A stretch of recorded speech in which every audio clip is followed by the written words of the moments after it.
dear पिला माने ये हेउची आमर इतिहास जो चर्चा जारी रखिथिले सेई इतिहास रो फास्ट चैप्टर जो आलोचना करथिले क्लास 1 2 3 सरिला परे वर्तमान चलीची क्लास नंबर 4 एही क्लास रे आमे एही पाठ को बा भारत इतिहास रो उपादान जो प्रथम चैप्टर टी रहिछि ना पिला माने एही चैप्टर को किपरि पढिबो ହେଲା ଆଉ କେମିତି ପ୍ରତିଟି ବିଷୟକୁ ବୁଝିବ ଆଉ ଏକ୍ଜାମ ପାଇଁ ପ୍ରିପାରେସନ୍ ହେଇପାରିବ ନିଜେ ନିଜକୁ ପ୍ରିପାରେସନ୍ କରିପାରିବ ସେଇ ବିଷୟରେ ମୁଁ ଜଣେଇବି ମୋଷ୍ଟ ଇମ୍ପୋର୍ଟାଣ୍ଟ ପଏଣ୍ଟ ଗୁଡ଼ାକ ଜଣେଇବି ଏଇ ଚ୍ୟାପ୍ଟରକୁ କିପରି ନିଜ ଆୟତ୍ତରେ ରଖିବ ସେଇ ବିଷୟରେ ମୁଁ ଜଣେଇବି ମନ ଦେଇ ଧ୍ୟାନ ଦେଇ ଟିକେ ବୁଝିବା ପାଇଁ ପ୍ରୟାସ କର ହେଲା ଦେଖ ଚ୍ୟାପ୍ଟର 1 ପିଲାମାନେ ଜାଣିଛ ନା ହେଉଛି ଭାରତ ଇତିହାସର ଉପାଦାନ ହଁ କି ନାହିଁ ଏଇ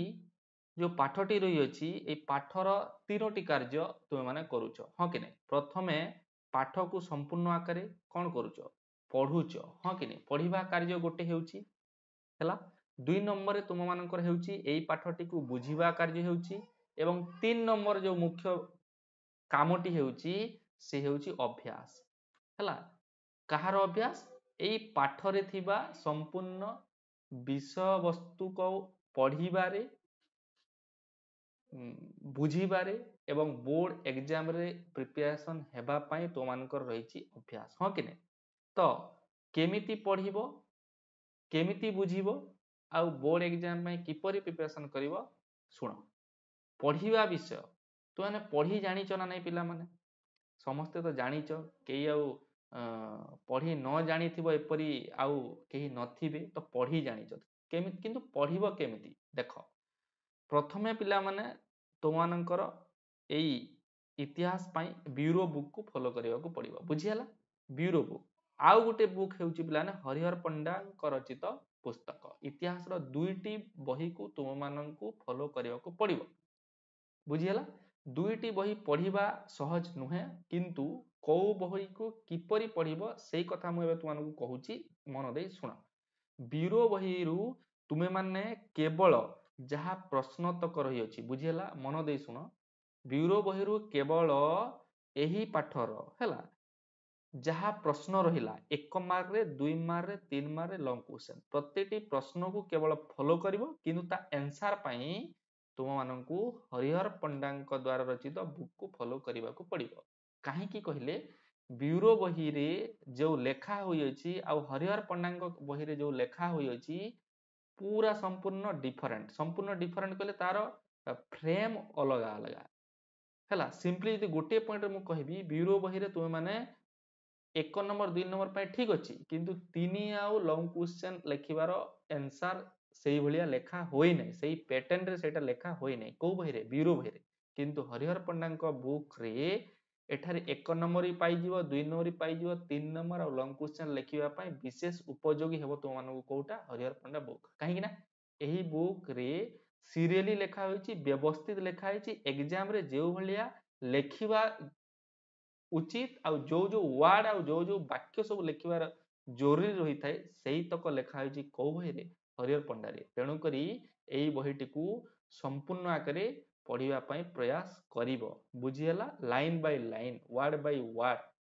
पढ़ी की मने रखिबा प्रयास करिवो ओके को बही को हरिहर पंडा को संपूर्ण आकारे हला याकू तुमे निजर बुक बोली भाबो नाही याकू तुमे निज निजर नोटबुक बोली भाबो बुझियला 1 मार्क 2 मार्क एथिपाई संपूर्ण बुक को रीडिंग कर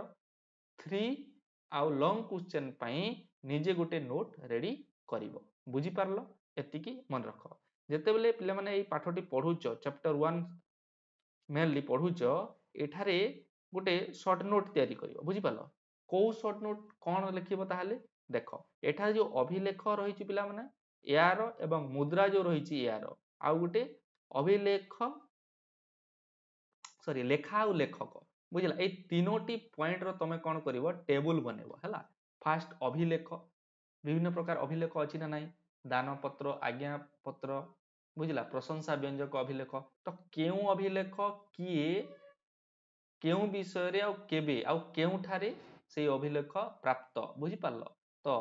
सेही विषय रे गोटे टेबल बनेबो तापरे मुद्रार प्रकार भेद मध्ये रहिछि हाँ कि नै ଏବଂ ଲେଖା ଆଉ ଲେଖକ କିଏ କୋଉ ପୁସ୍ତକ ଲେଖିଛନ୍ତି ଲେଖା ଆଉ ଲେଖକକୁ ନେଇକି ଗୋଟେ ଟେବୁଲ ବନେଇବ ମାନେ ଗୋଟିଏ ପେଜରେ ଏଇ ସବୁ ଯାକ ଟେବୁଲ ରହିଯାଇପାରେ ନଚେତ 2-3 ପେଜ ହେଇଯିବ ଲେଖିବ ହେଲା ସର୍ଟ ନୋଟ କଲେ କଣ ହବ ଏଇ ତକରୁ ହିଁ ଆସୁଛି ତୁମ ମାନଙ୍କର କଣ 1 ନମ୍ବର ବିଶିଷ୍ଟ ପ୍ରଶ୍ନ ଏକ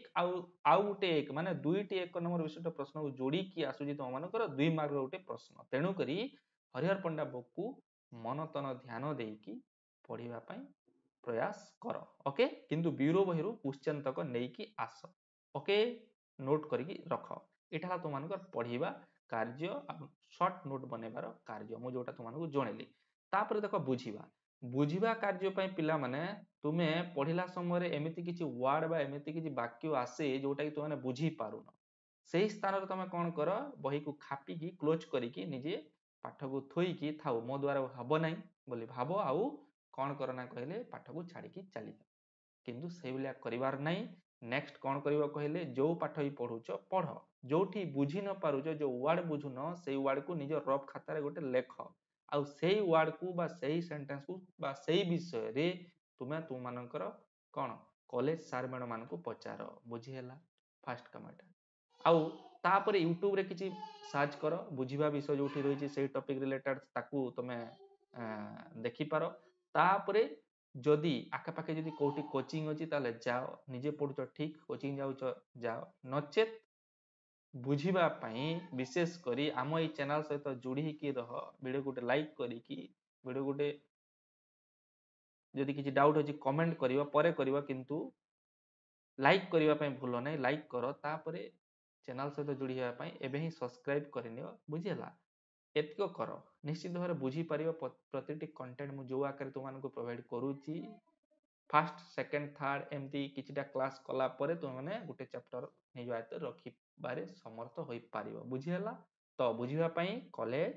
ୟୁଟ୍ୟୁବରୁ କିଛି ଶିଖ ଆଉ ଜାଣ ଆଉ ଆମ ଏଇ ଚ୍ୟାନେଲରୁ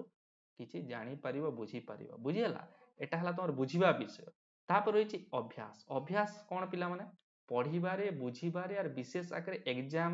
ପାଇଁ ହିଁ ତୁମମାନଙ୍କୁ ଅଭ୍ୟାସ କରିବାକୁ ପଡିବ ତ କୋଉ ପ୍ରଶ୍ନ କୋଉ ଭଳିଆ ଉତ୍ତର ଲେଖିବ ଆଉ କଣ ଲେଖିବ ସେଥିପାଇଁ ତୁମମାନଙ୍କୁ ରେଡି ହେବା ପାଇଁ ପଡିବ ଖାଲି ପଢିଲେ ହେବ ନାହିଁ ଖାଲି ବୁଝିଲେ ହେବ ନାହିଁ କଣ କରିବାକୁ ହେବ ତାହେଲେ ଏକ୍ଜାମ ରେ ଯୋଉ ପ୍ରଶ୍ନ ଆସୁଛି ଯୋଉ ଭଳିଆ ପ୍ରଶ୍ନ ଆସୁଛି ସେ 1 ନମ୍ବର ହଉ କିମ୍ବା 2-3 ନମ୍ବର ହଉ କିମ୍ବା ଲଙ୍ଗ କ୍ୱେଶ୍ଚନ ହଉ କଣ ସବୁ ପ୍ରଶ୍ନ କୋଉ ପ୍ରଶ୍ନ ଡାଇରେକ୍ଟଲି ଆସୁଛି ସେଇ ପ୍ରଶ୍ନର ଉତ୍ତର କଣ ଲେଖିବ ସେଥିପାଇଁ ତୁମମାନଙ୍କୁ ରେଡି ହେବା ପାଇଁ ପଡିବ ହେଲା ଆଉ ଅଭ୍ୟାସ ପାଇଁ ନିଜେ ପଢୁଛ ପୁଣି କରୁଛି ଯଦି ନିଜେ ପ୍ରାକ୍ଟିସ କରୁଛ ବହୁତ ବଢିଆ ପାଖେ ଆଖେ ଯଦି କୌଣସି କୋଚିଂ ର ବ୍ୟବସ୍ଥା ଅଛି ତାହେଲେ ତୁମେ ସେଠାକୁ ଯାଅ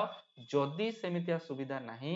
ତାହେଲେ ଆମର କୋଚିଂ ଆପ୍ଲିକେସନ ରହିଛି ପିଲାମାନେ Saroj sir +2 hours CHSE Odisha ବୁଝିପାରିଲ ଏଇ ଆପ୍ଲିକେସନକୁ ତୁମେ ମାନେ ପ୍ଲେ ଷ୍ଟୋରକୁ ଯାଇକି ଡାଉନଲୋଡ କରି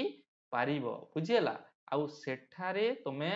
ଆମର ଡେଲି କ୍ଲାସ ହଉଛି ପର ଡେ କ୍ଲାସ ହଉଛି ଇଭିନିଂ ରେ କ୍ଲାସ ହଉଛି ମର୍ଣ୍ଣିଂ ରେ ଆମର ଏକ୍ଜାମ ହଉଛି per day class with exam ତୁମେ ଜଏନ କରିପାରିବ ମାତ୍ର କିଛି କୋଚିଂ ଫିଜ୍ ଦେଇକି ବୁଝିହେଲା ତ ଡେରି ନ କରି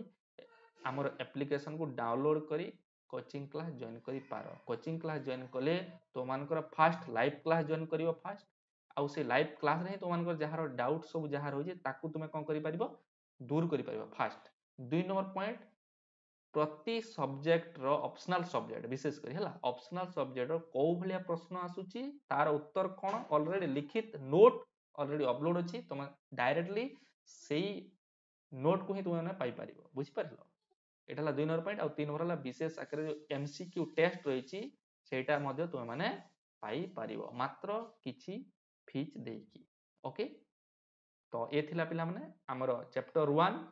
ଭାରତ ଇତିହାସର ଉପାଦାନକୁ କେମିତି ପଢିବ କେମିତି ବୁଝିବ ଆଉ